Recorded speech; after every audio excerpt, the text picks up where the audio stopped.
So what is up guys, Killerkev today back with a brand new episode of 5 new console mods to hit the Bethesda.net website this week. This is going to be episode 302 within my series, but without further ado guys, let's just jump straight into the video. For our first spot within this video is going to be Repopulate Skyrim with Prehistoric Animals, coming in at 85.8 megabytes of a download. Hordes of prehistoric animals can be added within the game. This mod adds the ability to create those hordes, even up to 5, 15, 50 or even 100, possibly even more, but do be warned that this could quite possibly crash and cause corruption to your save. To obtain these prehistoric animals, buy the simple scrolls found in the merchant within Whiterun as displayed on screen. Now, if not, many others scattered around Whiterun, and you can pick up these scrolls for pretty much next to nothing.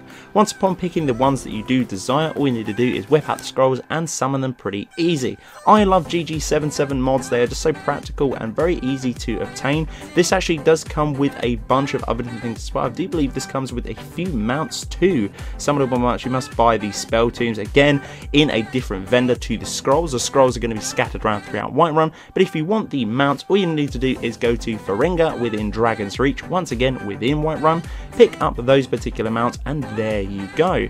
As always, the download size for these ones is quite moderate, but for the simple fact of that you do get a ton within this. Not only can you repopulate Skyrim with sort of prehistoric animals that might fit into a sense of lore friendly, who knows, it's entirely up to you, but at the same time as well, you can have a bunch of other different mounts too. If you want to go and check out a full synopsis of the list of animals that you do get within this mod, links as always are down in the description. But the second spot within this video is going to be Seid, coming in at 11.3 megabytes of a download. For this one, it is going to be a port from the nexusmods.com, and for this one, all you need to do is craft it. Simply have the Daedric smithing perk, go within any particular forge, and go within the Daedric smithing category.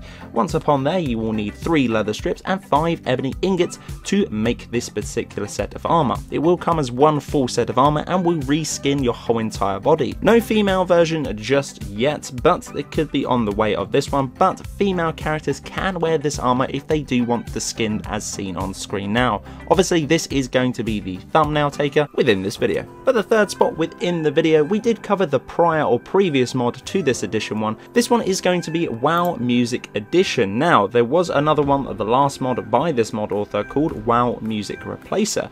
This was mod some of the favourite music from World of Warcraft into the game. However, this comes as a suggestion via the comments for the last mod that the mod author has taken upon themselves and added within the game. Instead of replacing the Skyrim music altogether, this simply adds into the playlist. Again, if you do want World of Warcraft to be sort of the main sound effect, if not the main audio playing within the background instead of the Skyrim music, then you are going to need the WoW Music Replacer. But if you want the addition of WoW music added into the sort of, I suppose, scripts within the music, this is going to be a nice one to pick up. For me, I've actually got the WoW Music Replacer as the mod itself, just because I really do like World of Warcraft music. I think it's beautifully composed, but if you want to add it in with some of the music scattered around within the world, you can pick up this one for a nice download size of 27.6 megabytes of a download. For the penultimate spot within the video is going to be Dragon Queen Follower, coming in at 1.5 kilobytes of a download.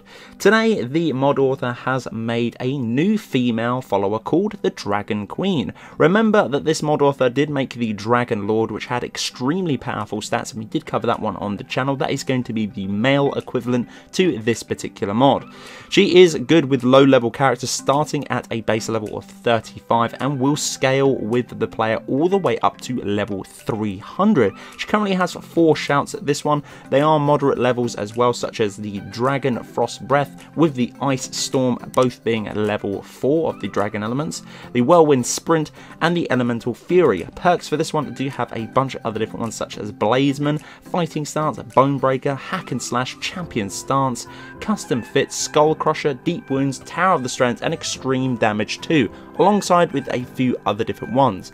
Again, an extremely powerful follower to be added within the game. If you are looking for a male equivalent, the mod author's got that one, and as I said before, we have covered it on the channel. But if you are wanting to rock a overpowered female follower that is going to be close to the Dragonborn, if not the Dovahkiin yourself, then this is going to be a nice new addition and a nice new follower to be added to the game. And for the fifth and final spot within this video is going to be GKB Waves, coming in at bang on 30 megabytes of a download. A few little upgrades to this one. I do believe at the start of the week it was coming in at roughly 26 point something megabytes of a download, but for this particular mod adds a new wave model and texture to the coast around the edge of the playable area within Solitude. Waves have new models and textures scattered around. These animations and textures are having their own polygons as well, which is really nice to see. Hopefully we can see maybe a light version for all of the waves scattered around. That would be absolutely awesome, just to add a little bit more immersion to the environment as we go through our adventures, not just located within that secluse area such as Solitude. A little bit upsetting on this one, but overall I really did enjoy it. I think it's really nice. Maybe another selection of mods that are scattered around, maybe GKB, the mod author themselves, can actually do waves scattered around certain areas. Maybe we could have ones, different mods that are in different locations. Who knows, that would be pretty good. That's a little idea I'm just going to pitch there, but again, a light version of all the waves within the game would be absolutely sublime. So guys, that's the end of this episode. This has been episode 302 within my series. Hopefully you guys did enjoy. If you did, I would very much appreciate a like on the video. It does help me out an awful lot. If you're new around here too, make sure to click that subscribe button. Also, right next to it, if you've clicked that subscribe button, there is going to be a little bell icon. If you click that, you will get a notification for every single time I post a bit of content onto the channel. But until the next one guys, Killerkev here, and Killerkev out.